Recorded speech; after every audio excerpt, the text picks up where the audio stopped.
Hey everybody, this is John Hope Bryant, founder, chairman, and chief executive officer of Operation Hope, America's first nonprofit financial services network for the poor, the struggling class, the working class, the teetering class, folks with too much month at the end of their money. Coming to you live, straight no chaser from the Facebook Live. I'm in Washington, D.C. I got Relations Chief Janae Roscoe in the back seat. There she is, Janae. This is Cash, my man, who's my driver, so I'm not driving and talking on TV or Facebook Live, so no, I'm not driving. I want to thank Roland Martin and tvOne for the show that they did this morning that I participated in. I see you guys all signing on. I'm on my way to the Maggie Linton show, which I'll be live on at 10 o'clock in the morning, so if you want to catch me there, we will have a... That's actually Roland Martin just calling me, so I'm sorry, Roland. I will hit you back straight away when I finish this Facebook Live feed. So look, here's a question that was provocative on the show. Basically, Andrew Young, Ambassador Andrew Young, who is Dr. King's right arm in the civil rights movement, he said, John, you're going to have a problem, and you're going to be lonely at times because you are fighting 50 years of baked-in policy in the black community, at least, on what works, what doesn't, what we should be about. And some of that works and some of that's right, and some of that needs a software upgrade. And people who are entrenched in that and been doing that are going to fight you tooth and nail every step of the way, will call you horrible names, will suggest that you are selling out and not down for the cause, and because they are, baked into that system. They get their paychecks from that system. They are endowed with that belief, and they believe it. And I believe they're authentic, by the way. I believe that they believe it, and I don't question their authenticity. But he said, John, this is going to be hard. Get people to think differently, and don't expect it to be a popularity contest. And I'm cool with that, because it's okay if you don't like me. I like me. Okay, luckily my mother gave me a high self-esteem, so I'm good with standing where I am, and if I have to, standing alone in the thought process, because I'm convinced that this is the direction that we need to go. So the show this morning, and had a lot of lively conversation. If you haven't watched it, go back and watch the tvOne Roland Martin show from this morning. It was not boring. I think though that me and my fellow panelists, we agreed on some very important things. We disagreed on some important things, but we were not disagreeable. I want to commend each and every one of them. Angela and the other panelists whose names escapes me at the moment, much respect to you.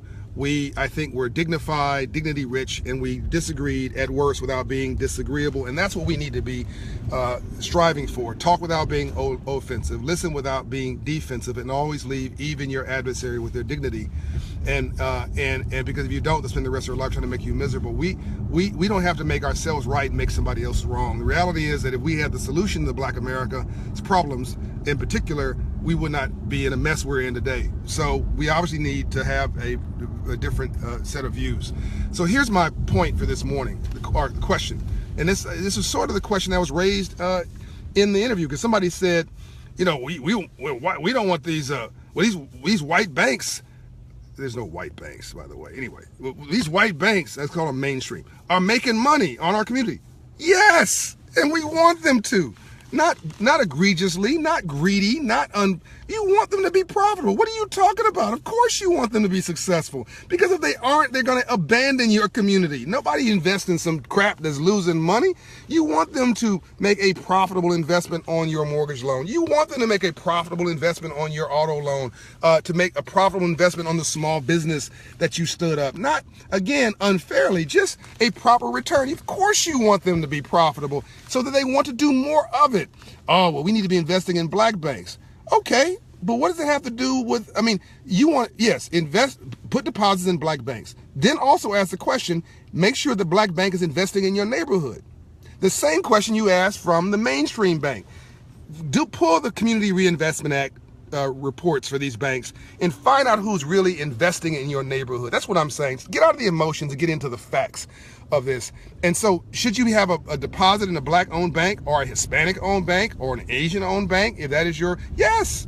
But that doesn't mean you don't want Wells Fargo in your neighborhood investing.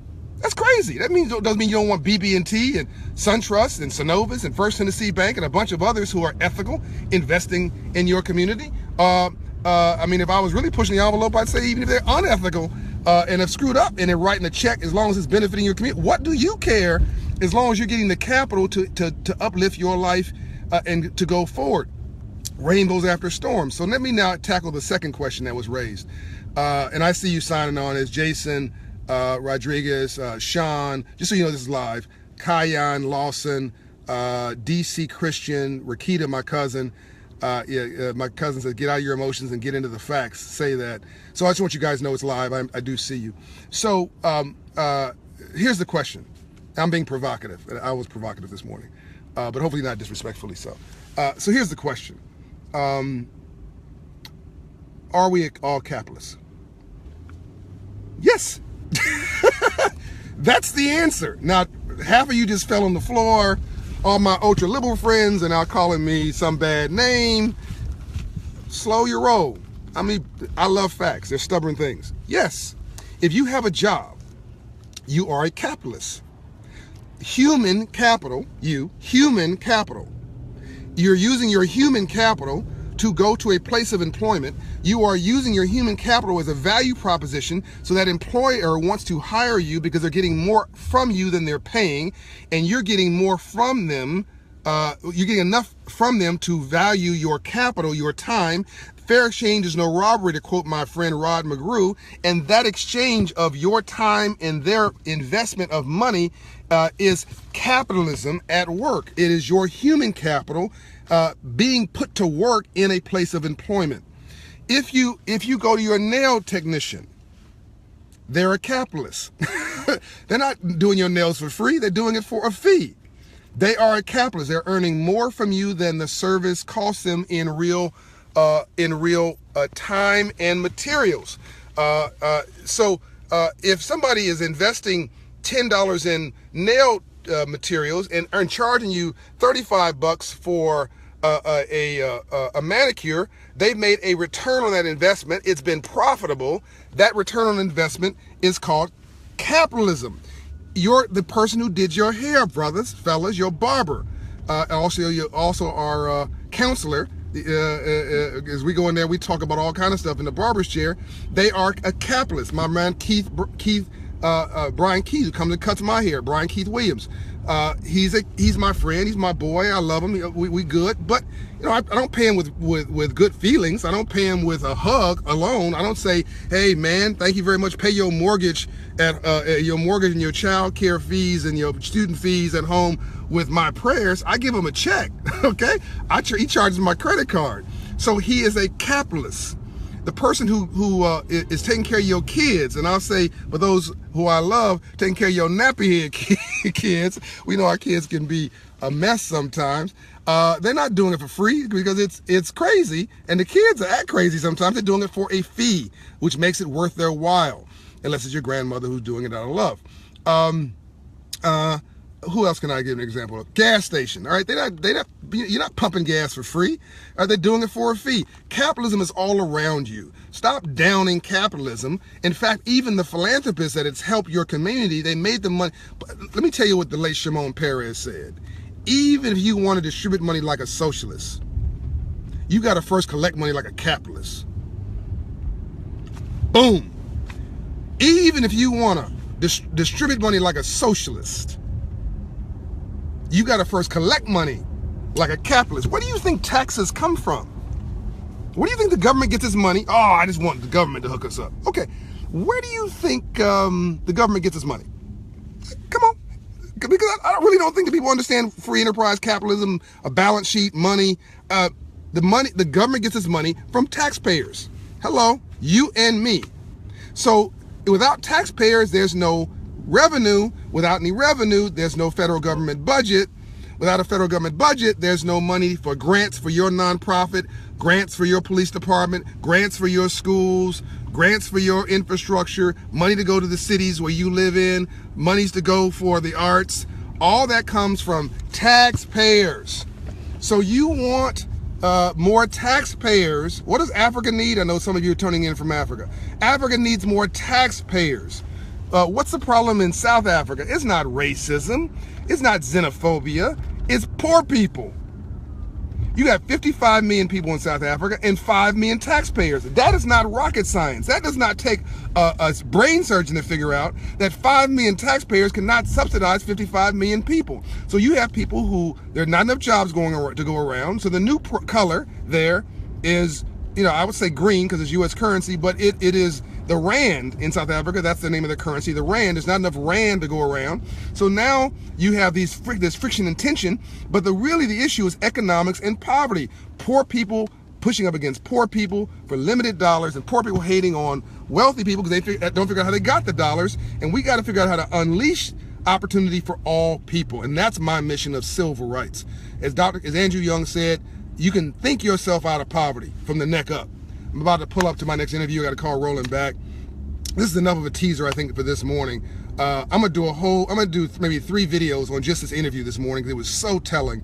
But I intentionally sort of jabbed and, without being disrespectful, but sort of just dropped some stuff in the middle of traditional thought about Black America. I mean, I broke some taboos today because I said we should not be obsessing about race all the dang on time. That's all the thing we're going to talk about. Race, racism, all the white people, all the Klan, boogie people. Look, most people who supported our presumptive president, I'll say now, Donald Trump, were not racist. They were locked in economic fear. Maybe 3% of people are truly nutcase in this country. Okay, 5% of people, truly nutcase. Maybe, 10, 15% of people hold strong racist views. Most people are good people. Don't you know the NAACP was founded by white people and black people? The Urban League was founded by white people and black people. The Dr. King's movement had half Jewish volunteers and white people and black people. Yes, Operation Hope was founded by black people and white people. I'm not going to sit here on TV and say white people are the devil. That's crazy. I'm not going to sit here and say, we should only be dealing with black people. That's crazy. You cannot do to others what they have done to you and expect them to treat you better. That's nuts. And I refuse to be nuts. So yeah, I said it this morning that we are obsessing black people too much on race. I love you. I'm out. Unbought, unbossed, unbiased. Coming to you straight and no chaser. The civil rights movement coming with you love from my heart and knowledge from my head. Yes, racism is real, but don't let it determine who you are or dictate the quality of your life, and don't let it get you distracted from your goal. As Malcolm X said, we've been bamboozled, we've been tricked, we've been fooled, and I'm gonna make sure we don't get distracted. I love everybody, and I love you. I'm now pulling up to the Maggie Williams Show. It's on Sirius Radio if you want to watch it. The Maggie Linton Show. What did I say? Williams, you say what? Maggie Williams. I don't know. That's another Maggie. Maggie Linton Show. Maggie, I'm sorry. I love you, Maggie. Maggie Linton Show here in D.C. All right. Peace out. I'll respond to the comments later. All right. Bye.